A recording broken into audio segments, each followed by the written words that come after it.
Guys আসসালামু আলাইকুম, this is me Shana. So welcome to my new another video. আর আজকের ভিডিওটা হচ্ছে পাঁচমিশালি একটা ভিডিও, তাই সবাইকে অনুরোধ করছি ভিডিওটা স্কিপ না করে সম্পূর্ণ দেখার অনুরোধ রইল। যাই হোক, আমি আজকে প্রথমে আসলাম ডাক্তার দেখানোর জন্য। ডাক্তার দেখানোর আগে আমার ছেলে ঘুমিয়ে পড়ছে। যাই হোক, আমার ডাক্তার দেখানো শেষ, ওখানে পারমিশন নাই ভিডিও করে, এজন্য আমি ভিডিও করিনি। এরপর আমার ডাক্তার দেখানোর পরে আমি চলে যাচ্ছি নওগাঁ সদরের ভিতরে একটু কেনাকাটার জন্য। আর যাই হোক, আমি যেহেতু নওগাঁ আসি, আমার একটু কেনাকাটা না করলে হয়, সো এজন্য আমরা বের হয়ে যাচ্ছি আবার নওগাঁ। এরপরে আমরা রিক্সায় উঠে গেলাম নওগাঁর উদ্দেশ্যে যাওয়ার জন্য। এদিকে আমার ছেলে ঘুমাচ্ছিল। যাই হোক, আমরা এরপরে নওগাঁ আসছি একটা জুতার দোকানে। আমার ছেলে যেহেতু হাঁটা শিখে গেছে, এজন্য তার জন্য একটা জুতা নেওয়া দরকার। যদিও তার অনেকগুলো জুতা আছে বাইরে পড়ার জন্য, বাসায় পড়ার জুতা ছিল না, এজন্য আমি নিতে গেছিলাম। বাট এগুলো পছন্দ হয়েছিল, এগুলোর ভিতরে বাসি দেওয়া ছিল কিন্তু বাসিগুলো বাজেনি, এজন্য আমি নিয়ে নিই। যেহেতু ছোট মানুষ প্রথম জুতা পরে হাঁটাহাঁটি করবে, এজন্য একটু বাসি টাসি বাজলে ভালো লাগবে। এই দোকানে আসছি, এই দোকানে এই জুতাগুলো দেখছি কিন্তু বাসি বাজে না। এরপরে আমি এই জুতাটা পছন্দ করছি। এই জুতাটা পছন্দ করার পর তাকে অনেক জোর জবস্তি করে এই জুতাটা পরাতে হয়েছে। সে পরবে না, তার আনইজি ফিল হচ্ছিল, একটু আনকমফোর্টেবল ফিল হচ্ছিল, এই জন্য তাকে খুব জোরাজোরি করে জুতাটা পরেছি। পরানোর পরে দেখেন মাশাআল্লাহ আমার ছেলেকে খুব সুন্দর লাগতেছে। আর আপনারা মাশাআল্লাহ বলতে একদমই ভুলবেন না। এরপরে আমি আমার নিজের জন্য এক জোড়া জুতা দেখতেছিলাম। এই সাদা জুতাটা খুব সুন্দর লাগতেছিল। এই জুতাগুলো ঢাকা শহরে হয়তো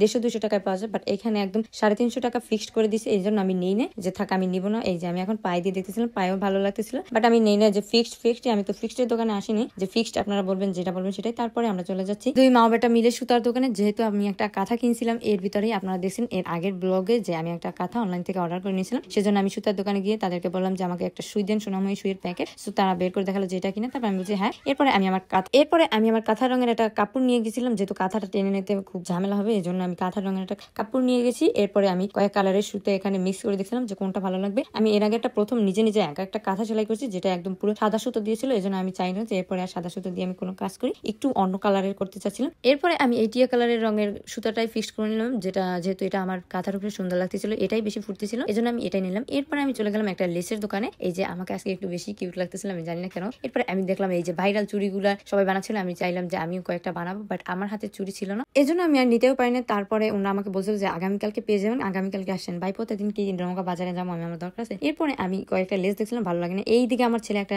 বাচ্চা মেয়েকে দেখে সে কি ভাব নিচ্ছিল, আমি তো পুরাই অবাক। দেখে আমার ছেলের কাণ্ড থেকে আমি হাসতে হাসতে শেষ। ওই মহিলা ওকে খুব আদর করছিল। এরপরে আমার একটু মনে চাইলো, আমি জিন্দেগিতে ভাই এত বড় পাপ কাজ করি নাই। এই যে আজকে যে পাপ কাজটা করলাম, এই পাপ কাজটা হচ্ছে গিয়ে এই যে অ্যালোভেরার জুস খাইতে মন চাইলো। এইদিকে আমার ছেলে আবার উপরে দেখতেছিল অনেক সুন্দর সুন্দর গাছ, এই যে দেখেন গাছটা খুব সুন্দর লাগতেছিল। তারপর মামাকে বললাম মামা 2 গ্লাস দিন, যেহেতু ভাবি আর আমি ছিলাম। তারপরে আমি অর্ডার দেওয়ার পরে এইদিকে আমার একটু চোখ গেলো যে এইখানে অনেক সুন্দর সুন্দর টপস এর কালেকশন ছিল, টি শার্ট গেঞ্জি সব রকমের কালেকশন ছিল, আমার খুব ভালো লাগছিল। এখান থেকে আমি এই টপসটা নিয়ে নিয়েছি, যেহেতু গরমের দিন রাত্রে ঘুমানোর জন্য একটু কমফোর্টেবল হবে। এরপরে এটাকে আমি নিয়ে নিয়েছিলাম। এরপরে চলে আসলাম শরবতের দোকানে। এখন আমি শরবতটা খেয়ে টেস্ট করবো আসলে শরবতটা কতটুকু টেস্টি ছিল।